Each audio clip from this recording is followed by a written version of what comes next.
Hi, everybody. This is Christine Clifton with Mindful Business Matters, and today's topic is about mindful follow-up. I'll tell you that one of the biggest things that I hear people ask me about is, Christine, what should I say? What should I say? Now, whether you're in a company and work for someone else or you own your own company, we can always feel a little trepidation about what do we say when we follow up. So I want to give you 3 examples of mindful follow-up that hopefully you can put to use in your world, whether you're working for a company, whether you're in job search, or whether you are an entrepreneur or business owner like me. So example number 1, email. What not to do and what to do. So in email, what happened today was I got a newsletter from somebody that I didn't subscribe to. And that kind of really gets my goat because I have a special correspondence inbox that I use for business correspondence, and all my newsletters go to another email address so I can keep my inbox clean. By the way, there's an organization tip for those of you who might need one. So it's evident when someone adds me to their list without my permission because I would never have used that email address. So I responded to him and I said, I did not ask to be added. Please remove me. And oh, by the way, I hope you'll consider stopping this practice. And finally, he did not have the legal requirements on his email about instructions to unsubscribe. And so I informed him what he needed to do around that. So that's what not to do. What to do in email. I met someone else at a networking event, and she sent me a LinkedIn note. She told me how great it was to meet me, and she gave me the name of somebody that she thought would be a good connection for me. That's it. She didn't try to solicit me. She didn't put me on a newsletter list. She simply offered me a resource.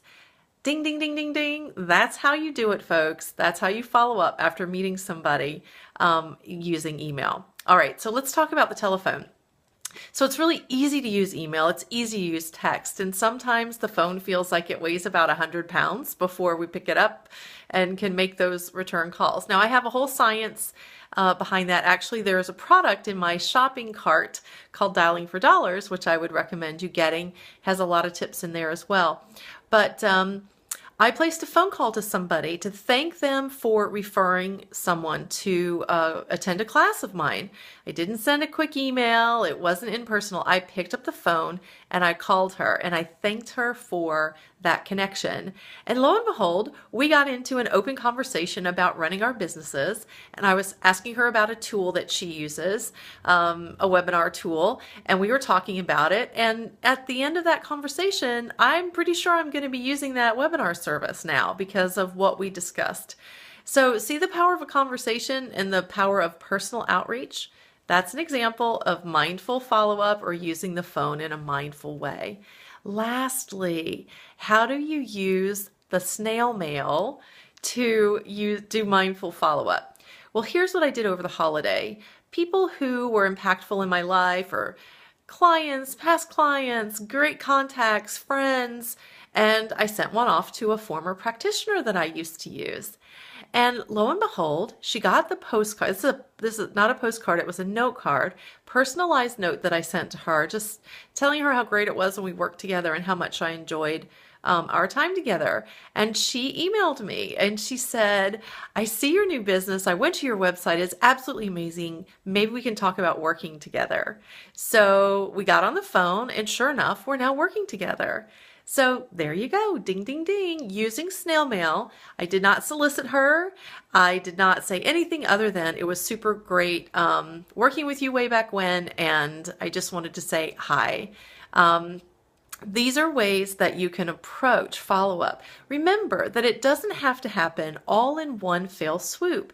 Little baby steps as your follow-up. Maybe getting business is your ultimate goal, but think about what you can do in the meantime that matters to them that will keep you in their mind share. It definitely does work when you use these mindful approaches. So please don't commit spastic follow-up or spastic marketing or spastic self-promotion. Make sure that you look on the other side of the table. Think about who you're reaching out to.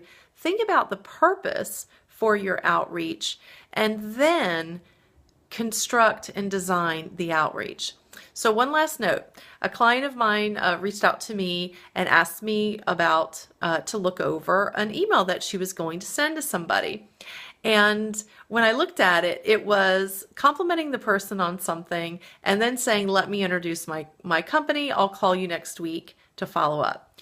So when I responded to my client, I said, what I would prefer you do is go ahead and compliment her because it was an authentic, real compliment. But instead, invite her to lunch. Just have a chat with her about who she is and what she's all about, and then let her know who you are in that more of a relatable circumstance instead of using email. So one final statistic for those of you who have not seen my presentation on communication. When you use email or anything that only has words in it, you're only getting across 7% of what you intend to get across. So using email, text, posting, commenting, tweeting, all of that kind of stuff is only 7% effective. When you pick up the phone, it's 30% effective. You're getting across 30% of what you intend over the phone. If you add video like this, because you're getting facial expressions, you're also now up to 65% of what you intend is getting across. And if you're in person, 100% of what you intend gets across. So if you're using the words only method, 7%, you're not getting what you intend across. It's not as powerful to influence people. The other modes are. So when you add tone of voice with the telephone, now you're up to 30. When you add this like video, you're up to 65. And if you can get in person with them, now you're up to 100. So consider that. And that's your approach in terms of effectiveness and in terms of mindful follow-up, no matter what it is you do. Again, this is Christine Clifton, Mindful Business Matters. Thanks for tuning in.